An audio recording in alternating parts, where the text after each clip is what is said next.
The excitement around your visit, Holy Father, must be attributed not only to your role as Pope. If you read the book of Romans, it's clear that salvation is not by obedience to the law, but by the grace of God through faith in Jesus Christ.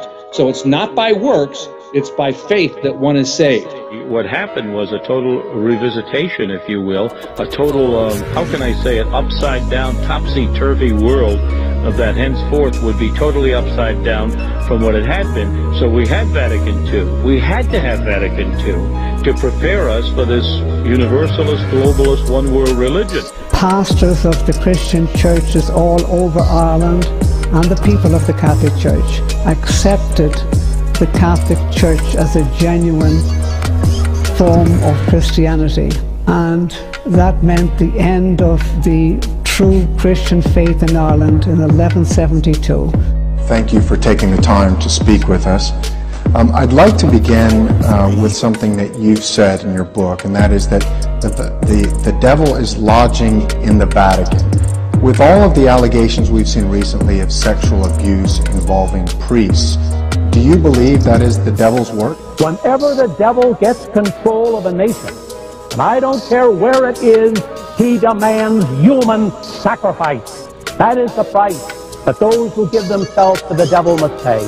The true Christian church recognized this effort, and because they had the unction of the Holy Spirit, they weren't beguiled by the tricks of trying to Judaize the church. However, there were a mass of people who were nominal Christians, who were attracted by the popularity of the Christian church and the novelty and the merits of what the Christian church represented.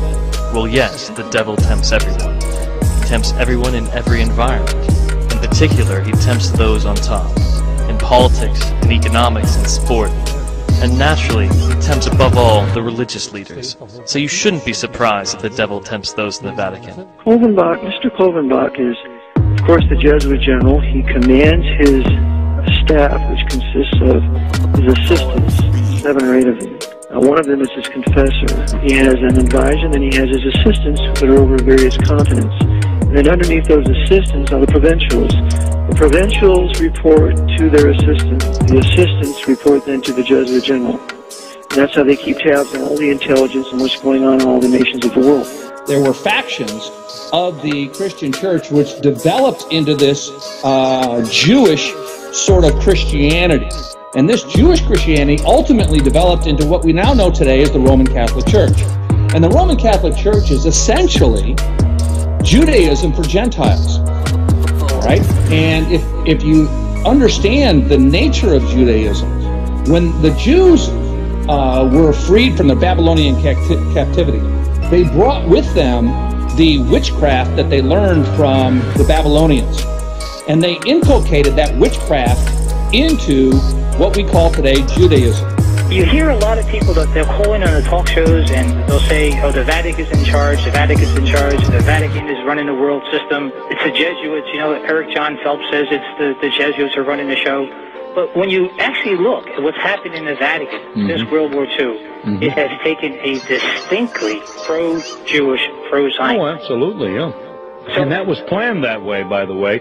As I mentioned, the play The Deputy and the psychological impact it had on the whole world, and why it was written and produced, that turned everything upside down, particularly aimed at the church, the Catholic Church. Some people in the church, when they talk about the devil and they talk about Satan, they use it as a metaphor for the weakness of human beings. You're talking about something very real, aren't you? The Jesuits were the foremost in the Counter-Reformation in Hungary.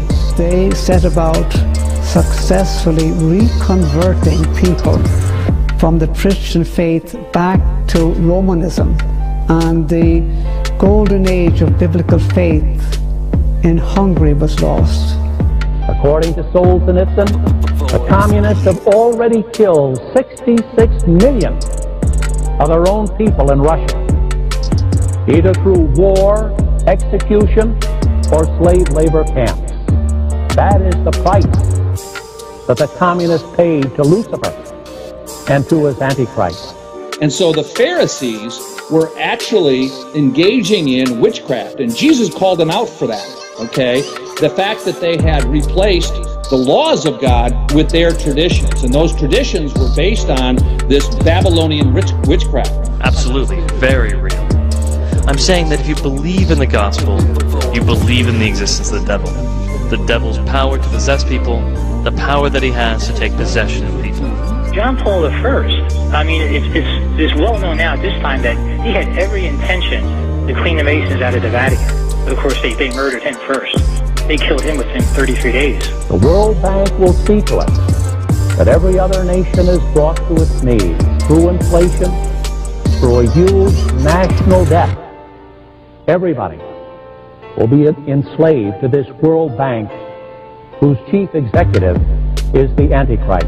Now, the Jesuits are essentially a priesthood which is answerable to the Pope. All right, they are not answerable to any of the regional cardinals. They are answerable directly to the Pope, and they are the militia of the Roman Catholic Church, of the Vatican. If you look up Khazaria, you will find that there were many Jews who lived in Khazaria. Khazaria was a Gentile nation composed of white Gentiles, and there were also black Gentiles there. There were also Jews there who conducted commerce. And now we have another Jesuit, Pope Francis. He makes no bones about the fact that he was trained a Jesuit, and he still is very much a Jesuit and acts very much like a Jesuit. They're part of a conspiracy against God and man. And so the Jesuits are a crypto-Jewish organization, and they basically control the Roman Catholic Church. Can you imagine if the full weight and force and power of the Vatican was to debunk Zionism and the Holocaust, which they never. They wouldn't dare. They wouldn't dare. No, but what I'm saying is, can you see how subordinate the Vatican is to Judaism? Oh, absolutely is. Yeah, there's no question about it. I mean, it has been, as I said, since the Vatican II. Pope Francis presenting the Roman Church as if it were a genuine Christian church, and the world bowing down to it, and people accepting Romanism. The doctrines of the Jesuit, they actually hold the Jesuit general in higher esteem and higher authority over the Pope. And the Jesuit generals, typically, they refer to him as the Black Pope. The Bible and tradition also warn us that the agents of the Antichrist will infiltrate the Catholic Church and will take over its visible structure. I'm afraid this is what we are seeing today, not only in America, but throughout the world.